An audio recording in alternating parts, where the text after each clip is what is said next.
So for me, I didn't grow up watching the G.I. Joe TV series. I never collected any of the toys.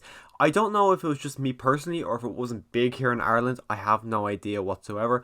So up until this point, I had never seen anything G.I. Joe until about a month ago.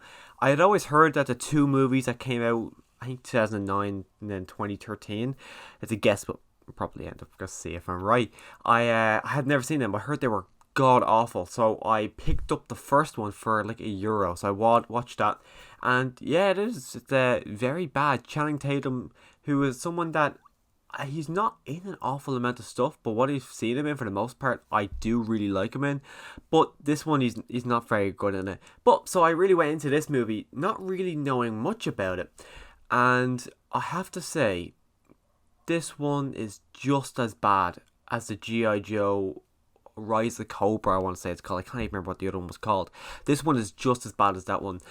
And weirdly enough, it's just as bad, but for two completely different reasons. Like, I didn't like the first one because it was just, I couldn't really put my finger on it, why I didn't like it. It's just so much about that movie I didn't like. But in this movie, I'm not even lying when I say, when I left the cinema, I had to Google, was Snake Eyes a villain? I thought this was a villain origin story for the entirety of the runtime. So you can kind of understand my shock when I found out that no, he was actually the hero, and the character who I want to say is Sandstorm. What was his name? I can't even remember. The guy who was meant to be the villain of the movie. I'm blanking on his name, but Storm Shadow. I think his name was Storm Shadow. But I found out that he's the villain. Where to me, he was the hero who was done wrong throughout the movie, because Snake Eyes is a horrible, horrible person. He's doing stuff throughout the movie that is, of course, in his own best interest, like most people do. But he's doing it, and it costs people their lives. And it costs a lot of people their lives. And it costs a lot of people a lot of things. It costs people, it's not only their actual physical life that they die, but the life that they live. People's livelihood is being ripped away from them because of actions this guy does. And he feels no remorse about it whatsoever. And he's just a cocky asshole. And I truly, truly didn't like the character of Snake Eyes. And I didn't like him from the straight away from the movie started. I didn't like this character. Now, it was just myself and another man in the cinema, and about 10-15 minutes into it, he left, and I was looking at him going, it's not that bad. But in all fairness, he probably chose the better move as well.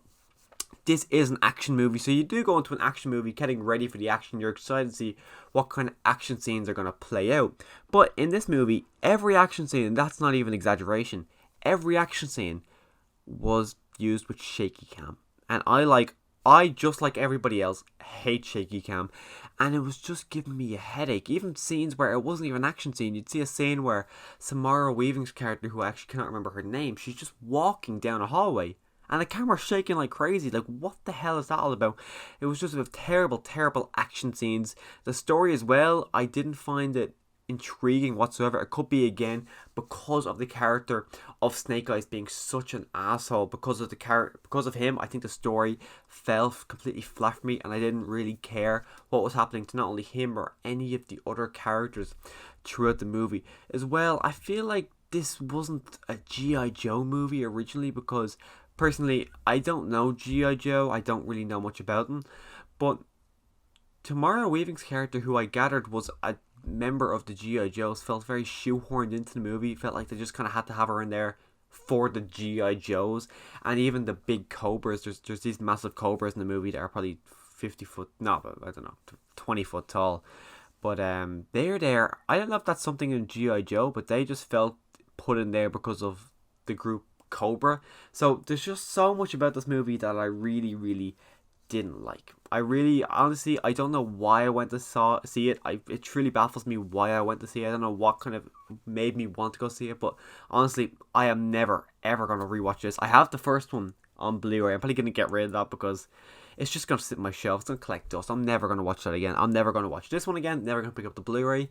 I haven't seen the middle one in between these three. I think eventually, if it shows up on Netflix, I might watch it just so I've seen all of the G.I. Joe movies. But honestly, this is someone who's not a fan of this franchise. This is a movie that, since it was meant to be, obviously, it was called Snake Eyes G.I. Joe Origins, I kind of gathered this is like an origin. They're going to set up the whole universe based on this movie, and honestly, you are better off just rebranding it and remaking the whole thing, because this is not a good starting off point. It's another one of those the Mummy franchises that you want to start off so big and it falls so short that you just cannot continue it. Only good thing honestly about this movie was not only Henry Golding, who you could tell was trying his bloody best to do what he could do with the material. I really like Henry Golding. I've seen him in a few things now, and I do like him as an actor. And I don't know the actor's name. I apologize for that. But the guy who played Storm Shadow, I really, really liked him, and I wanted to actually see what else he's in, because he was a really intriguing character. Honestly, I liked Storm Shadow a lot more than I did Snake Eyes. I don't know if that was kind of I don't know if people, because apparently he's meant to be the villain. I don't know if he's a villain that everyone loves or if he's a villain everyone hates, but for me, he was probably the standout of the movie because I really, really liked him. As well, the Snake Guys, I actually found out afterwards that he doesn't talk and he never takes off his helmet. Now, I get it, you have Henry Golding, you're going to have him not wearing a helmet, not talking, but look at Dredd. You don't see Karl Urban's face at all. I think they should have done something like that. Maybe show his mouth or something, just to show something.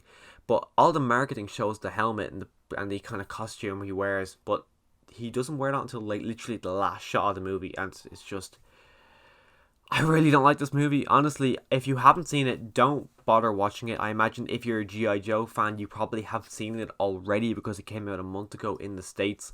But for me, I can't recommend this movie to anyone because it truly is an awful, awful movie. But let me know your thoughts on Snake Eyes in the comment section down below. Did you love it? Did you hate it? Let me know all that in the comment section down below. If you want to see more stuff from me in the future, click the subscribe button to come back and see more movie reviews, rankings, episode reviews of The Walking Dead, all that stuff. Click the subscribe button. And as always, thanks for watching.